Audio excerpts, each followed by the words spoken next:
full frikis. Frikis. Hola, está claro que las apps pueden ser una vía de negocio para Horchata. Digamos que han crecido exponencialmente a lo largo de estos años.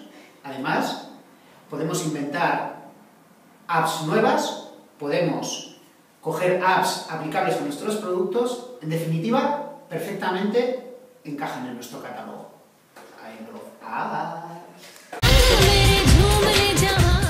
Muy bien, Jaimito. ¿Has hecho tu modelo de app?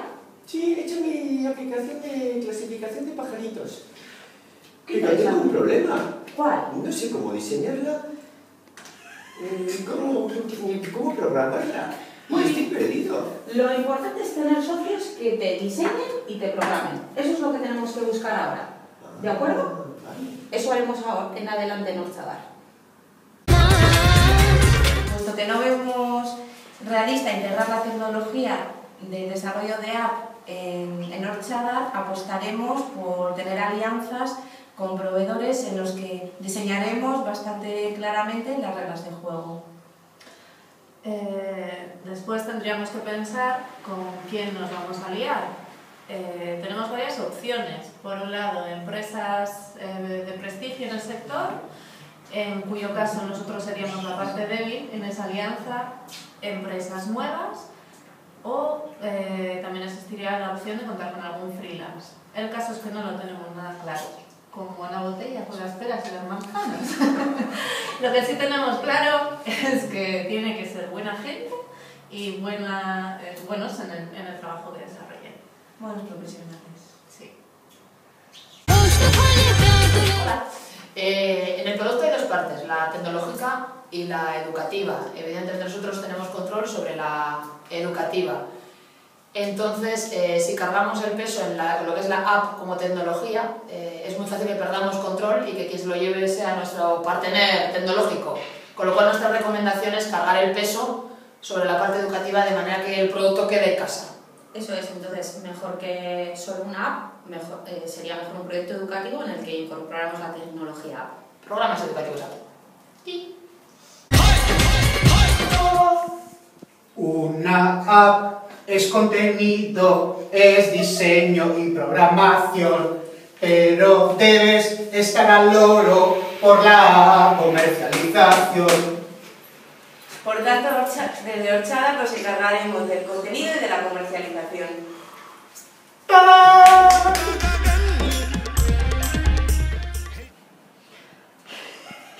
¿Son caras las aplicaciones, Hugo? Mucho. Es una tecnología nueva y los costes son terribles. O sea, que vamos a tener hostias.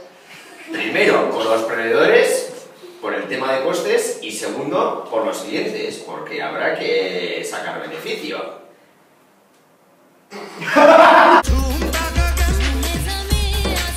Hemos descartado la publicidad. No nos parecía adecuado.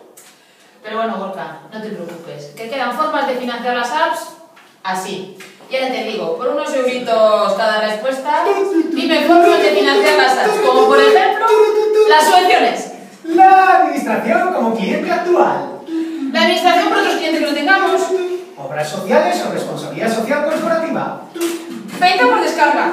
Y la última y más bonita, la venta y alianza con una empresa tecnológica. Por ejemplo, Apple, BQ... Qué miedo. ¡Tan, tan, tan, tan! En definitiva, nuestra prioridad será amarrar al cliente actual, la administración. Pero de todas maneras, lo más importante es que todas las fórmulas son válidas y no son excluyentes, se pueden combinar. ¿Listo?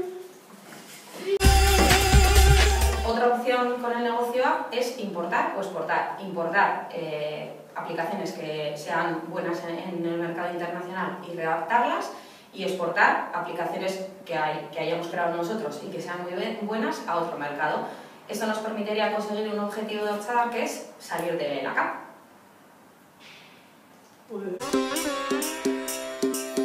Valor añadido, ha sido un tema que ha dado muchas vueltas.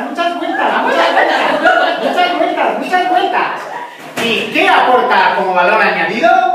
Pues por lo pronto llamamos la atención, Colaboramos con la universidad. Innovación, mejor posicionamiento, productos más atractivos. ¿Qué queréis que diga? Valor añadido. Valor añadido. Valor añadido. Bien.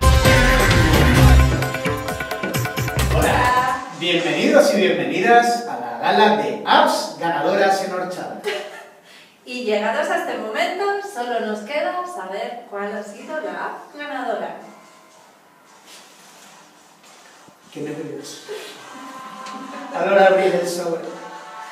Y finalmente, la app ganadora es la app para chicas adolescentes enfocada a la prevención de la violencia de género. ¡Un aplauso!